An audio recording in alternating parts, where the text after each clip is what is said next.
अस्सलाम वालेकुम। पाइथन की अगली वीडियो में आपको खुशामदीद कहता हूँ। आज के वीडियो में हम देखेंगे कि इनहेरिटेंस का कॉन्सेप्ट किस तरह से अप्लाई किया जाता है पाइथन की प्रोग्रामिंग के अंदर। इनहेरिटेंस में एक पेरेंट क्लास होती है और एक चाइल्ड क्लास डिफाइन की जाती है, या एक सुपर क्लास होती है और उसमें एक सब क्लास डिफाइन की जाती है।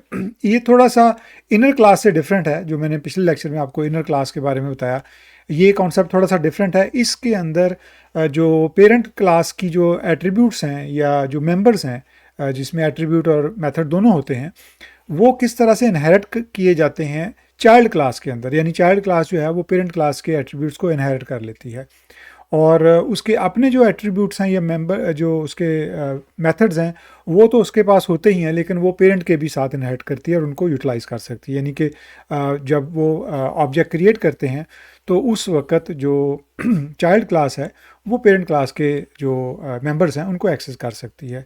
तो ये बहुत ही इम्पोर्टेंट कॉन्सेप्ट है। ख़ास तौर पे एडवांस लेवल की जब प्रोग्रामिंग होगी उसके अंदर आप एक बेस क्लास डिफ़ाइन करते हैं, उसके बाद उसमें से चाइल्ड क्लासेस बनाते हैं और इस तरह से इनहेरिटेंस जो है वो यूज़ करके बहुत सारा जो कोड को रीयूज़ किया जा सकता है। बजाय इसके कि आप कोड को बार बार लिखें, आप एक ही कोड या एक ही डिज़ाइन जो है उसको आप पेरेंट क्लास के अंदर रखते हैं और चाइल्ड क्लास के अंदर जो एक्सटेंशन होती है कोड की या जो एडिशनल आपने कोड लिखना होता है वो उसके अंदर लिख लेते हैं।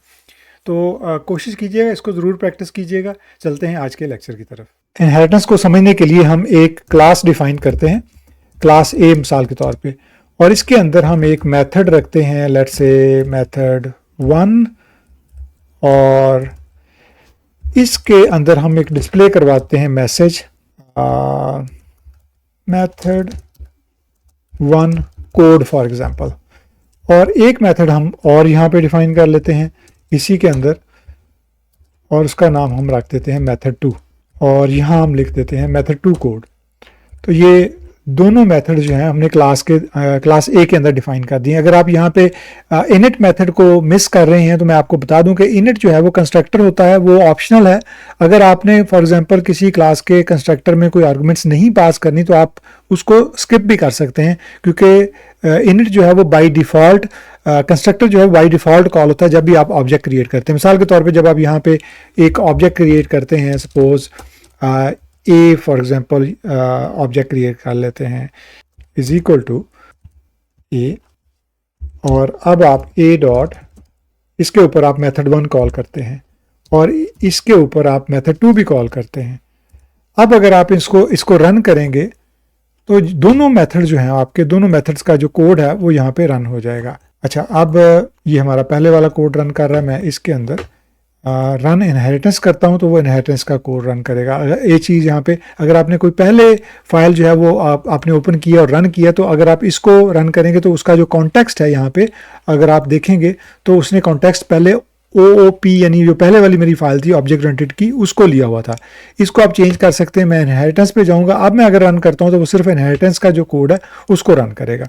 अच्छा, अब अगर आप देखें तो इनहेरिटेंस के अंदर हमने एक क्लास डिफाइन की और उस क्लास के अंदर 2 मेथड हमने डिफाइन किए और फिर उसका एक ऑब्जेक्ट यहाँ पे डिक्लेयर किया और उस ऑब्जेक्ट के ऊपर हमने उन दोनों मेथड्स को कॉल कर लिया।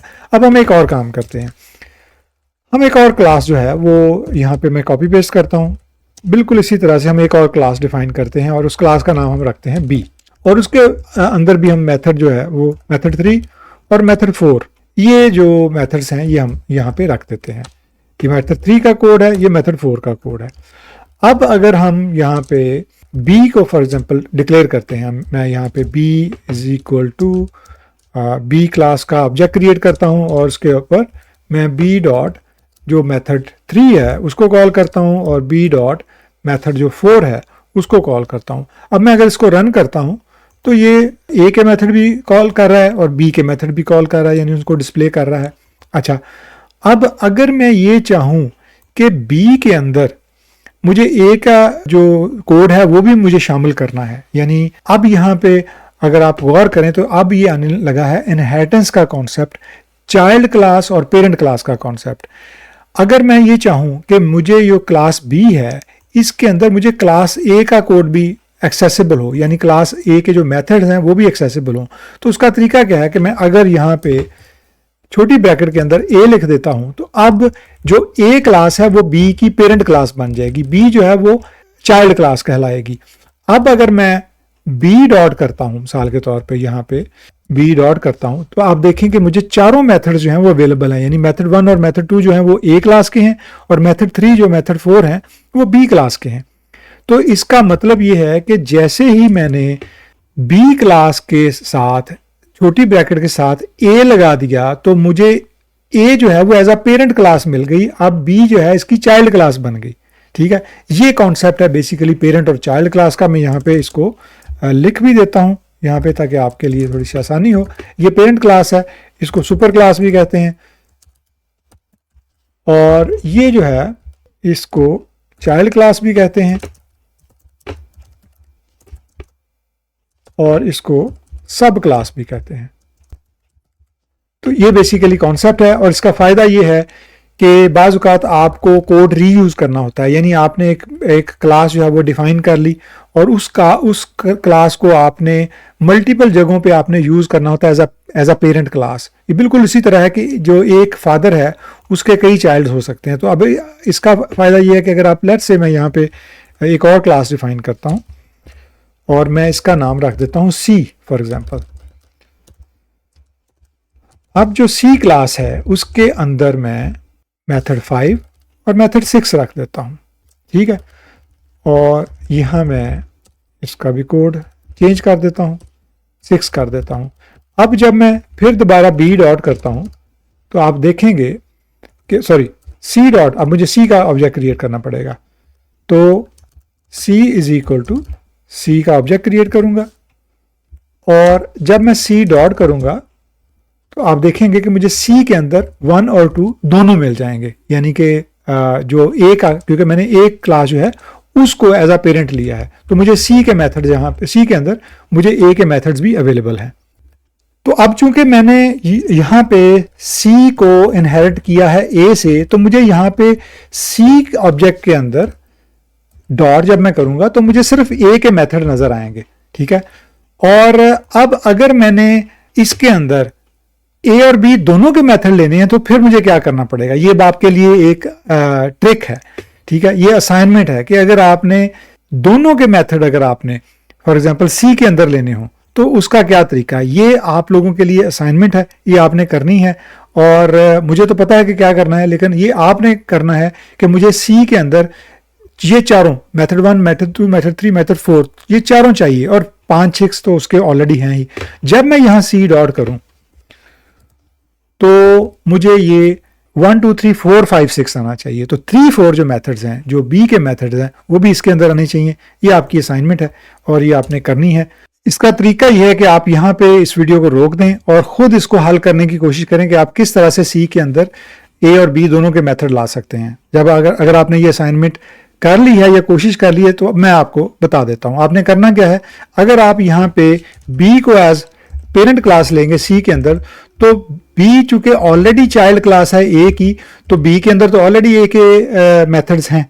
तो जब आप बी को एज अ पेरेंट लेंगे तो फिर सी के अंदर भी बी के सारे मेथड्स आ जाएंगे। ये बिल्कुल ग्रैंड पेरेंट्स वाला कॉन्सेप्ट है कि जो अगर चाइल्ड है उसका फादर और उसका फादर, तो सारी एट्रीब्यूट्स उसके अंदर आ जाती हैं। अगर मैं सी डॉट करता हूं तो अगर आप देखें तो उसने मुझे 1, 2, 3, 4, 5, 6 जो तीनों क्लासेस के जो मेथड्स हैं वो आ गए, यानी कि ए के भी, बी के भी और सी के भी इसके अंदर आ गए। ये है बेसिकली तरीकाकार। अब इसके अलावा एक और कॉन्सेप्ट है जो कि मल्टी इनहेरिटेंस है। यानी अगर फॉर एग्जांपल मल्टी इनहेरिटेंस क्या है कि मैं अगर फ़र्ज़ किया मैं ए को एज अ पेरेंट बी के अंदर नहीं ले रहा, लेकिन फिर भी अगर मैंने सी क्लास में दोनों को इनहेरिट करना है तो उसका तरीका ये है कि मैं इसकी जो स्मॉल ब्रैकेट है इसके अंदर मैं ए कॉमा बी कर दूंगा। तो अब मुझे दोनों की जो मेथड्स हैं, दोनों की फंक्शनैलिटी सी के अंदर अवेलेबल होगी।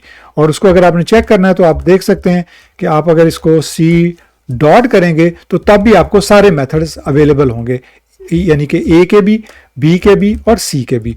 ये है बेसिकली मल्टी इनहेरिटेंस और ये भी बहुत काम की चीज़ है। यहाँ तक मेरा ख्याल है कॉन्सेप्ट आप लोगों के लिए काफ़ी है सीखने के लिए। और कोशिश कीजिएगा कि इसको थोड़ा सा प्रैक्टिस कर लीजिएगा, क्योंकि प्रैक्टिस जो है वो आपको परफेक्ट बनाएगी और इससे ही आपके कॉन्सेप्ट जो हैं वो क्लियर होंगे।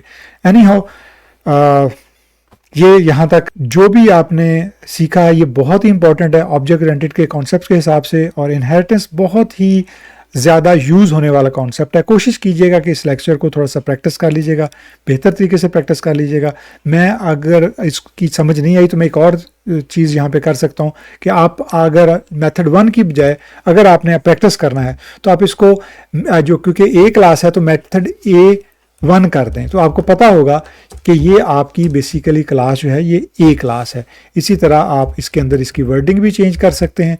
इसका फ़ायदा ये होगा कि आपको पता चल जाएगा कि ये आपका बी क्लास का मेथड है या आपका ए क्लास का मेथड है, तो इससे आपको थोड़ा सा ज़्यादा समझने में मदद मिलेगी। इसी तरह से आप सी को भी कर सकते हैं कि इसके जो मेथड है उसके साथ सी लगा दें, तो आपको पता होगा कि ये आपके सी क्लास का मेथड है, और इसके अंदर उसी तरह से वर्डिंग चेंज कर दें। इसका फ़ायदा ये है कि आपको शायद थोड़ा सा जब आप इसको रन करेंगे तो आपको आसानी होगी, आपको पता चल जाएगा कि आप कौन सा जो मेथड है वो इस वक्त आपका डिस्प्ले हो रहा है। तो यहाँ तक था आज का लेक्चर। उम्मीद है कि आपको यहाँ इसकी समझ आई होगी। कोशिश कीजिएगा, अगर ना समझ आई हो दोबारा देख लीजिएगा। इनहेरिटेंस को किसी और प्लेटफॉर्म पे देख लीजिएगा, किसी और चैनल से समझने की कोशिश कीजिएगा अगर यहाँ से समझ ना आए, लेकिन कोशिश कीजिएगा कि इसको ज़रूर समझें। उम्मीद है कि इनहेरिटेंस का कॉन्सेप्ट समझने में आपको बिल्कुल मुश्किल पेश नहीं आई होगी, क्योंकि बड़ा नेचुरल सा एक कॉन्सेप्ट है कि चाइल्ड क्लासेस जो हैं वो क्रिएट की जाती हैं, और वो जो जिस पेरेंट क्लास से वो इनहेरिट करती हैं उसके मेंबर्स को भी वो इनहेरिट करती हैं। और ये बिल्कुल एक नेचुरल फिनोमिना है। जिस तरह से जो चाइल्ड है वो पेरेंट की जो एसेट्स हैं उनको इनहेरिट करता है, बिल्कुल उसी तरह से जो चाइल्ड क्लास है वो पेरेंट क्लास के मेंबर्स को उसी तरह से इनहेरिट करती है और उसी तरह से उनको एक्सेस कर सकती है। कोशिश कीजिएगा कि इसको प्रैक्टिस ज़रूर कीजिएगा, पेरेंट क्लास बना के फिर चाइल्ड क्लास बना के, और उनके मुख्तलिफ़ तरीक़ों से मुख्तलिफ़ कम्बिनेशन से उनके जो एट्रीब्यूट्स और मेथड डिक्लेयर करके फिर उनको एक्सेस करके देखिएगा। ये जो कॉन्सेप्ट्स हैं ये बहुत ही इंपॉर्टेंट कॉन्सेप्ट हैं ऑब्जेक्ट ओरिएंटेड प्रोग्रामिंग के, और ये एडवांस लेवल पे बहुत काम आते हैं। मिलते हैं अगले लेक्चर के साथ। बहुत शुक्रिया।